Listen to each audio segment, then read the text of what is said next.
Lelaki tua dengan lentera, Dr. Zong dari Biro Ritus, memilih jalan-jalan terpencil dan akhirnya tiba di paviliun Dewa Kota Lilin Merah. Sebelum melangkah melewati ambang pintu, lentera lelaki tua itu melewati pintu seolah-olah telah melewati riak. Riak itu digunakan untuk memisahkan yin dan yang, dan air sumur tidak mengganggu air sungai. Tetapi di lentera merah besar lelaki tua itu, ada garis-garis kunang-kunang yang terbang di sekitar dan menabrak dinding. Seseorang telah menuliskan 4 kata sederhana pada lentera di tangan lelaki tua itu dengan kuas merah, jiwa telah datang ke sini. Di paviliun Dewa Kota, yang bertanggung jawab atas urusan yin dan yang pada pemerintah daerah, seorang lelaki tua berwajah merah mengenakan jubah Konfusianisme membungkuk kepada pengunjung dan berkata dengan keras, Dewa Kota dari Kota Lilin Merah memberi salam kepada Dr. Zong. Di sebelah kiri dan kanan lelaki tua berjubah Konfusian itu berdiri seorang pejabat sipil dengan sebuah prasasti giok di tangannya. Ada juga seorang jenderal militer yang mengenakan baju besi dan membawa pedang, dengan seekor rakun berjongkok di bahunya. Semuanya dapat dikategorikan sebagai benda-benda dari dunia lain. Ketiganya memiliki penampilan yang sama persis dengan patung tanah liat Lord Sing Wong dan patung dewa sipil dan militer yang disembah di kuil Martial Saint di paviliun sastra.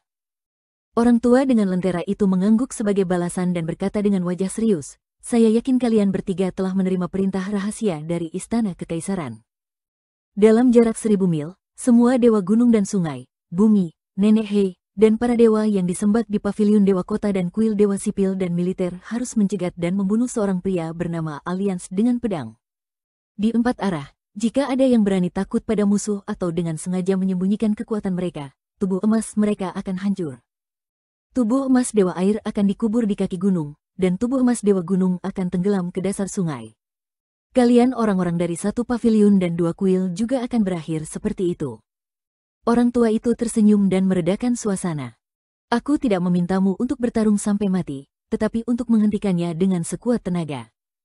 Yang mulia secara pribadi sedang merancang strategi, jadi ini adalah kesempatan yang baik bagimu untuk memberikan kontribusi. Sekarang kavaleri besi Dali kita sedang menuju ke selatan, mereka tidak dapat dihentikan. Begitu kita memperluas wilayah kita, akan ada banyak posisi yang lebih baik dan lebih tinggi di wilayah negara yang jatuh. Apa artinya ini bagimu? Kamu telah lama berada di atas tahta, jadi aku yakin kalian semua memahami pengetahuan di balik ini.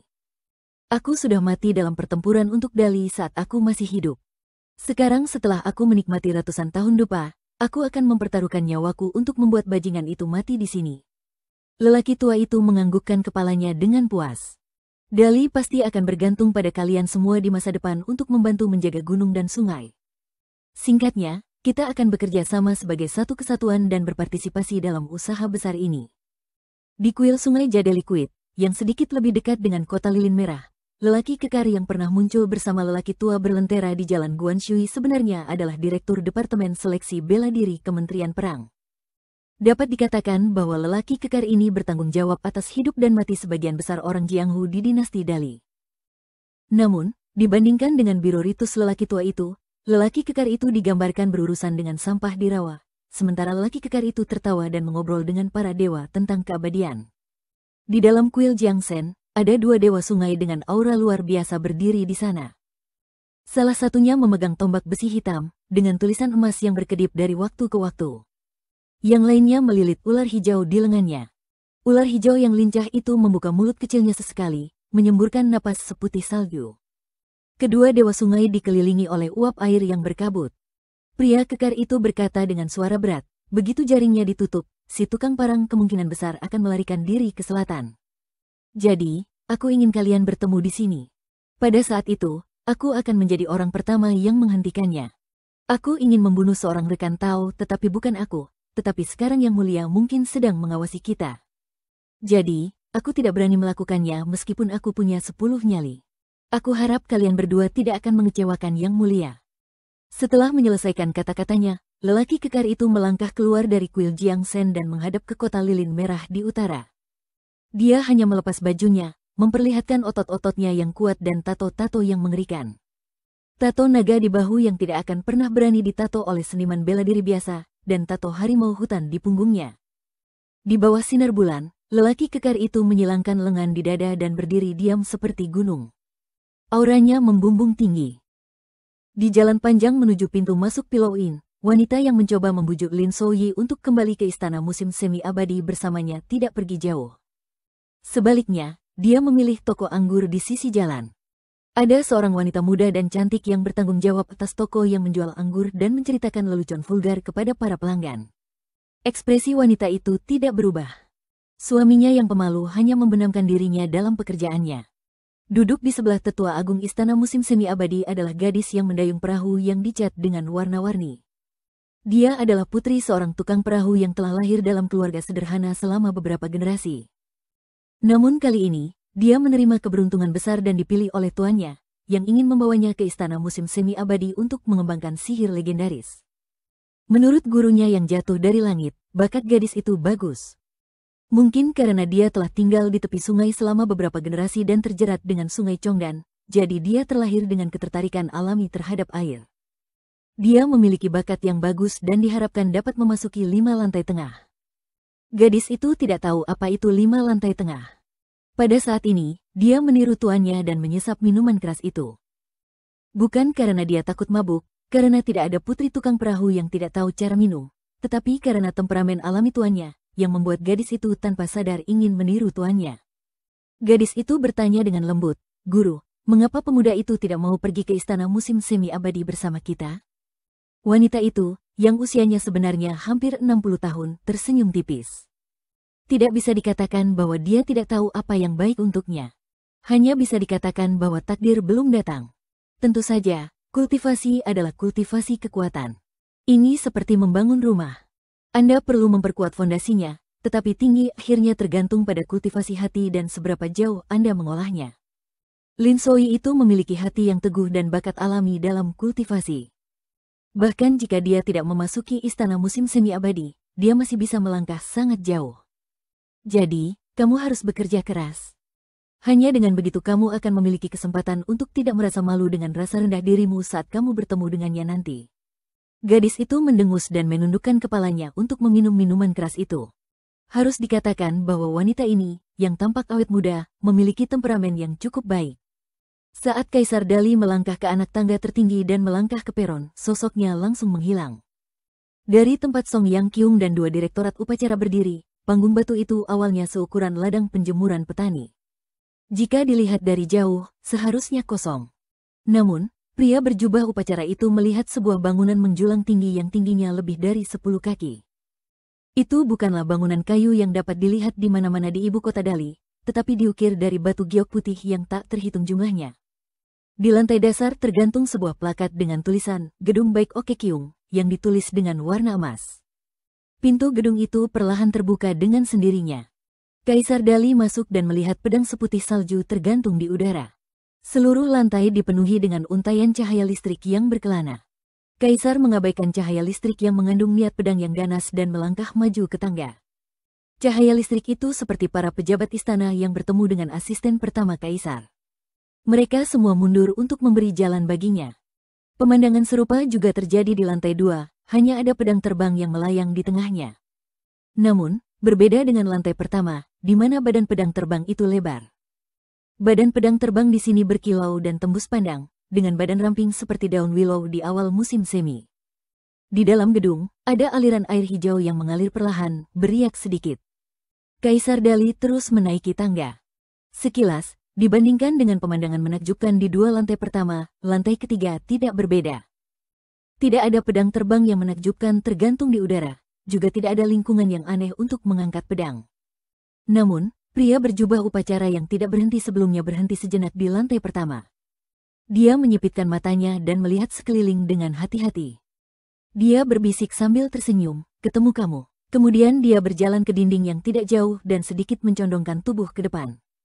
Di hadapannya, pedang terbang seukuran saku yang tampak seperti jarum sulaman muncul. Namun, pedang terbang sekecil itu dilengkapi dengan sarung abu-abu yang bertuliskan kata-kata, "Pilar Kekuatan." Mainan kecil yang tidak mencolok ini sebenarnya memiliki nama yang megah dan dilebih-lebihkan.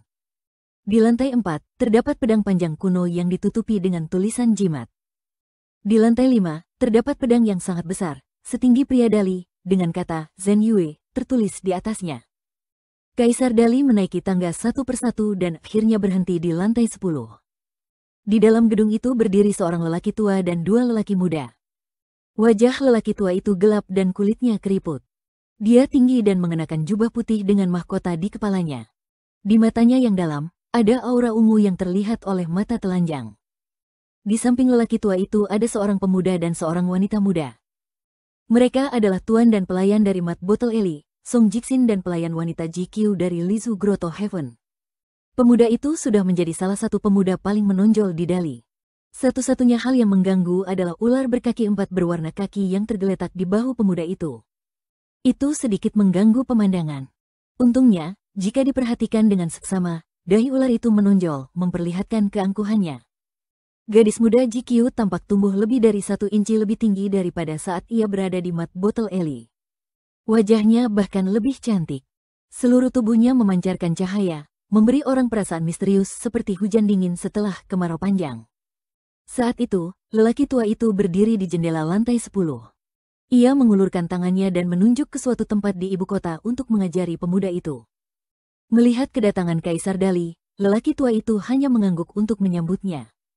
Kaisar Dali sama sekali tidak peduli. Ia berjalan ke sisi Song Jixin dan ingin menyentuh kepala pemuda itu. Namun, pemuda itu diam-diam menoleh ke samping dan menghindari telapak tangan itu. Wajah Kaisar Dali seperti biasa.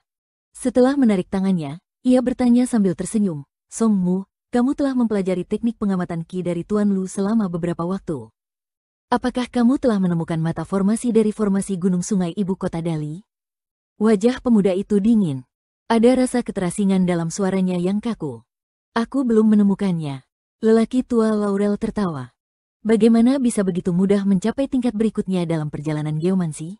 Namun, Song Mu sudah luar biasa. Ia tidak kalah dengan talenta muda dari benua lain. Kuncinya adalah Song Mu memiliki banyak potensi. Karena ia ahli dalam kalkulasi dan deduksi, ia dapat mempelajari segalanya dengan setengah usaha. Luan Juzi di lantai atas masih tidak ragu memuji Song Mu. Dia memujinya sebagai teratai koral. Pembantu GQ diam-diam mundur beberapa langkah. Dia mengernyitkan hidung dan mengendus. Kaisar Dali menoleh dan memarahi sambil tersenyum. "Dasar pencuri kecil, kau benar-benar tidak sopan." Gadis muda itu tampak kosong dan polos. Pria itu menunjuknya dan bercanda. "Tidak sulit untuk meminjam lagi. Jangan hanya mengambil dan tidak mengambil. Berhati-hatilah atau aku akan mengirimmu kembali ke sumur kunci naga itu."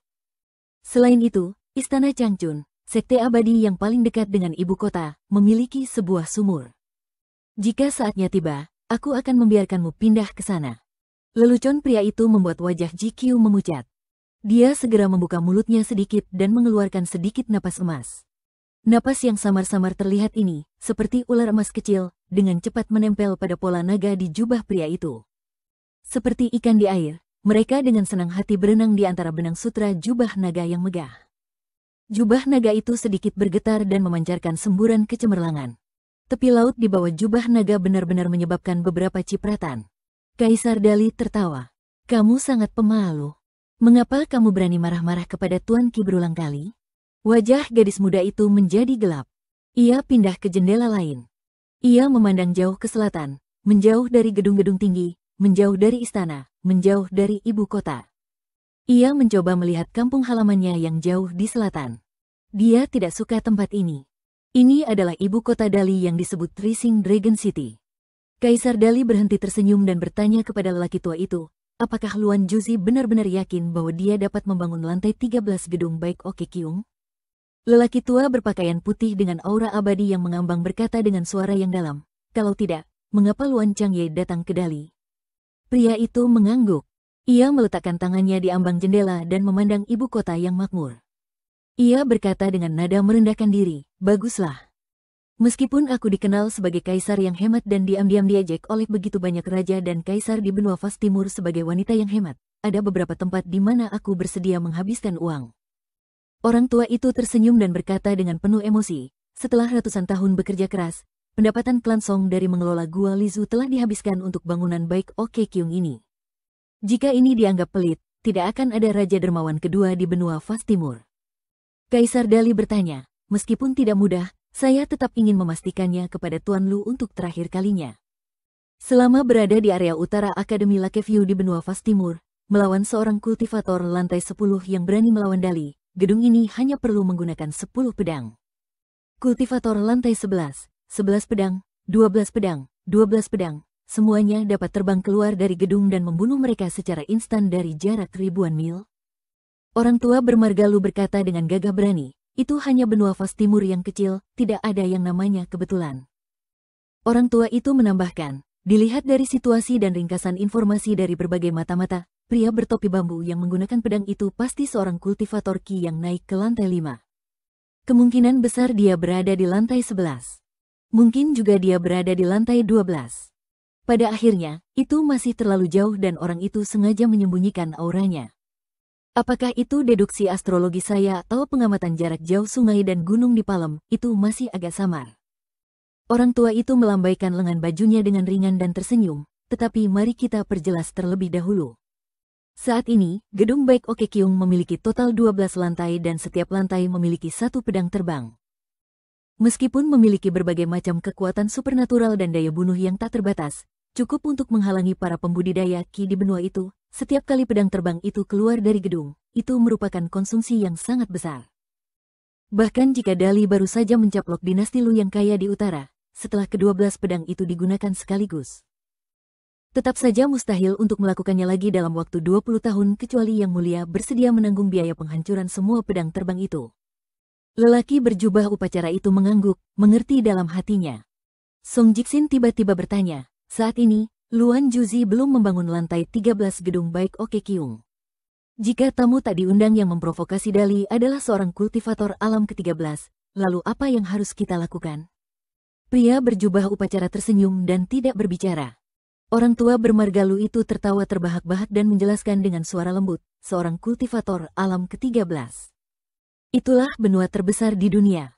Bahkan di kampung halamanku, itu masih merupakan keberadaan yang langka. Lagi pula, rahasia surga tidak dapat diungkapkan. Jangan kita bicarakan itu. Anda hanya perlu tahu bahwa Ruan Jiao dari kuil angin salju di lantai 11 sudah menjadi tokoh penting yang dapat mendirikan sebuah sekte. Kata sekte adalah pepatah yang sangat berbobot. Hanya dengan seorang kultivator dari 5 alam atas yang memegang benteng, barulah dapat disebut sekte tertentu. Jika tidak, maka akan dianggap telah melampaui sistem etiket. Orang-orang tua dari sekolah Konfusianisme yang paling disiplin akan sangat marah hingga mereka akan meniup jenggot mereka dan melototkan mata mereka. Kaisar Dali berkata perlahan, meskipun temperamen Ruan Jiao tidak terlalu baik, tindakannya tegas, dan dia sedikit tidak masuk akal. Dia telah menarik banyak kritik dari para dewa asli Dali. Namun, temperamen orang ini sangat sesuai dengan keinginanku. Tentu saja, aku bersedia memperlakukannya dengan hormat. Daliku tidak hanya tidak akan menolak seorang kultivator seperti itu, aku, sebagai Raja Dali, bahkan bersedia untuk duduk sejajar dengan mereka. Lagi pula, selama seseorang duduk di singgasana naga, mereka akan memahami logika sederhana membeli tulang kuda dengan 1000 tael emas. Song Jiksin masih belum menyerah dan bersikeras. Bagaimana jika itu adalah seorang kultivator alam ke-13? Pak Tua Laurel tersenyum dan menggelengkan kepalanya. 2 alam teratas dari 5 alam atas telah lama hilang. Oleh karena itu, alam ke-13 adalah legenda terbesar dan tertinggi di dunia. Tidak terlihat di buku-buku kuno dan arsip rahasia dinasti sekuler manapun. Bahkan para dewa di gunung dengan kata klan dalam gelar klan juga merahasiakannya. Lelaki tua bermargalu itu lahir di keluarga bangsawan berusia 1000 tahun teratas di dunia. Ia adalah putra dari keluarga bangsawan di benua itu. Ia dulunya adalah seorang kultivator berbakat dengan harapan tinggi. Oleh karena itu, melalui kata-kata para tetua yang terputus-putus, ia dapat mengumpulkan dan menyatukan beberapa cerita dari dalam. Itu seharusnya tidak terlalu jauh dari kebenaran. Alam yang menanjak dari 5 alam atas sudah menjadi puncak dunia. Itu seperti alam ke-10 dari seni bela diri murni. Itu adalah akhir yang sebenarnya. Tidak ada jalan yang bisa diikuti di depannya. Terlebih lagi, begitu seseorang memasuki alam ini, ia akan terdeteksi oleh jalan surgawi yang ilusif. Ia akan diadili sebagai pencuri besar yang mencuri fondasi langit dan bumi. Ia harus disingkirkan secepatnya. Langit dan bumi tidak menoleransinya, dan tidak ada tempat tersisa bagi para kultivator alam ini. Oleh karena itu, dibandingkan dengan para dewa dan orang suci di mata dunia, para kultivator Ki di alam ini lebih tertutup daripada para kultivator di alam ke-10. Jika tidak, mereka akan dipaksa untuk naik. Mengenai kemana mereka akan naik, dan bagaimana tubuh dan jiwa mereka akan ditempatkan, lelaki tua bermargalu itu tidak tahu. Dia hanya menduga bahwa itu mungkin ada hubungannya dengan jalan Shinto yang runtuh. Kaisar Dali menundukkan kepalanya sedikit dan menatap wajah muda yang masih kekanak-kanakan itu. Ia bertanya, bagaimana jika? Kaisar Dali mengalihkan pandangannya dan tersenyum. Bagaimana jika paruh gagakmu benar, maka itu tidak masalah. Pemuda itu tidak menyembunyikan ejekannya. Pemuda itu sama sekali tidak menganggap serius perkataan pria berjubah upacara itu. Meskipun pria ini adalah Kaisar Dali yang luas, raja dari dinasti terbesar di utara benua botol timur, dan dianggap oleh banyak orang sebagai pria ambisius yang berambisi pergi ke selatan, pemuda itu sekarang sedang memulai jalur kultivasi. Dua senior di sampingnya adalah kultivator ki terbaik di dunia. Dia juga dengan lancar memperoleh kesempatan besar dari gedung baik Okekyung. Oleh karena itu, pemuda itu lebih menyadari penghalang besar yang dimiliki seorang kultivator ki alam ke-13 terhadap sebuah negara atau sekte. Tatapan mata Kaisar Dali lembut saat ia masih menatap pemuda itu. Ia berkata dengan lembut, para kaisar dinasti Dali terdahulu mengandalkan bagaimana jika ini untuk bangkit dari negara bawahan kecil dinasti Lu ke tempat kita sekarang. Kita tidak hanya mencaplok dinasti Lu, kita akan segera menggunakan kekuatan seluruh negeri untuk menyerang kerajaan Sui besar. Peluang keberhasilannya sangat tinggi. Setelah itu, tanpa perlu khawatir, kita akan benar-benar pergi ke selatan. Oleh karena itu, saya tidak pernah menolak gagasan, bagaimana jika? Saya bahkan terus mengatakan pada diri sendiri bahwa kaisar yang benar-benar layak dipuji sebagai pahlawan dalam buku sejarah generasi mendatang mampu menghancurkan, bagaimana jika, yang menguntungkan musuh. Setidaknya, seseorang harus mampu menahan, bagaimana jika, ini. Lelaki itu tampak tenang, Songmu, inilah sikap seorang pahlawan, raja suatu negara. Pria itu akhirnya tersenyum, Song Yuzhang seharusnya mengajarimu ini sebelumnya, tetapi dia tidak berani melakukannya. Pria itu mengabaikan simpul kecil pemuda itu dan menatap ke langit, gedung baik Okekyung di langit, dengan 12 lantai dan 5 kota. Saya benar-benar ingin tahu seberapa megahnya gedung baik Okekyung yang asli di langit. Pria itu membengkokkan jarinya dan menepuk kepala pemuda itu dengan lembut. Pemuda itu tidak dapat menghindarinya dan sedikit marah. Pria itu tersenyum senang, tidak peduli bahwa ada dua orang luar yang hadir. Dia berkata terus terang, ibumu sangat menghargai saudaramu, tetapi aku sangat menghargaimu. Bahkan harimau yang ganas pun tidak akan memakan anaknya sendiri. Hati wanita memang paling ganas. Lelaki itu sedikit sedih dan berkata pada dirinya sendiri, ungu jahat menguasai merah tua. Pria itu kemudian tersenyum, Tuan Ki, saya minta maaf, dan Dali juga minta maaf kepadanya. Namun, Anda adalah muridnya, jadi itu bagus. Pemuda itu menahan diri cukup lama, lalu akhirnya mengeluarkan pernyataan yang menyimpang, sebagai Kaisar Dali, mengapa Anda tidak menyebut diri Anda, Kaisar Dali? Pria itu dengan lembut meletakkan tangannya di bahu pemuda itu. Dali telah dianggap sebagai tanah barbar selama hampir 1000 tahun. Saya berharap dapat merenungkan diri dan tidak melupakan rasa malu yang besar ini. Pria itu menarik tangannya dan tak dapat menahan tawa. Aku berbohong. Aku hanya berpikir bahwa mengatakan, Kaisar Dali, adalah hal yang tidak baik. Lelaki itu bertanya, menghadapi pengepungan ini, kamu tidak melarikan diri, melainkan datang ke sini untuk membunuh kami? Hati lelaki tua itu bergetar, dan matanya terbelalak. Dia melihat keluar jendela ke arah selatan dan berkata dengan suara gemetar, alam ke-10, alam ke-11, alam ke-12. Ekspresi pria itu tenang, dan dia berkata kepada pemuda itu, Songmu, giliranmu. Song Jixin menarik napas dalam-dalam, berbalik dan berdiri diam menghadap ke selatan. Dia mengatupkan giginya dan berkata, aku Songmu. Atas perintah Kaisar Dali, 12 dewa saleh yang menjaga gunung dan sungai diperintahkan untuk menerima pedang. Ibu kota Dali sedang bangkit, dan energi pedang di gedung tinggi ini langsung membubung ke langit. Pedang pertama di lantai dasar adalah yang pertama menembus udara, dan kilat tiba-tiba muncul. Di ibu kota Dali, banyak orang menatap ngeri ke arah kilat yang menggantung di atas kepala mereka. Sesaat kemudian, muncullah pedang terbang di lantai 2. Setengah dari pedang terbang itu tidak langsung menuju ke selatan untuk melawan musuh, tetapi memilih memutar arah ke 3 arah lainnya. Terlebih lagi, ketika pedang terbang itu meninggalkan gedung tinggi, ukurannya telah menjadi luar biasa besar, dan setelah meninggalkan ibu kota, ukurannya bahkan menjadi lebih besar lagi. Bahkan pedang terbang kecil di gedung itu, yang sekecil daun willow, berubah menjadi pedang terbang besar yang panjangnya lebih dari 100 kaki setelah meninggalkan ibu kota Dali yang jaraknya 100 mil. Dengan bangunan setinggi 12 lantai ini, yang merupakan replika gedung Baek Oke Kyung di langit, sebagai titik awal, ada dewa-dewa di segala penjuru yang mendengarkan dekrit tersebut, memperlihatkan dharmakaya mereka yang agung. Di antara mereka, di puncak paling selatan Nanyu Dali, seorang dewa bertubuh emas berdiri di puncak gunung, mengangkat lengannya tinggi-tinggi, dan berteriak keras, Nanyu menerima pedang. Di seluruh bagian wilayah kekuasaan Dali, 11 dewa gunung dan sungai lainnya memperlihatkan dharmakaya besar mereka, satu demi satu, menangkap pedang terbang yang meninggalkan gedung tinggi, lalu melangkah ke udara, melintasi puluhan mil dalam satu langkah. Tanpa kecuali, ujung tombak itu diarahkan ke pelangi panjang yang menerobos langit dari selatan ke utara. Tubuh emas Dewa Nanyu memimpin untuk menghadapi musuh. Para dharmakaya dan pedang terbang hancur bersamaan. Di ibu kota, terdengar seruan dari lantai atas gedung Baek Oke Kyung, penuh keraguan dan ketidakberdayaan.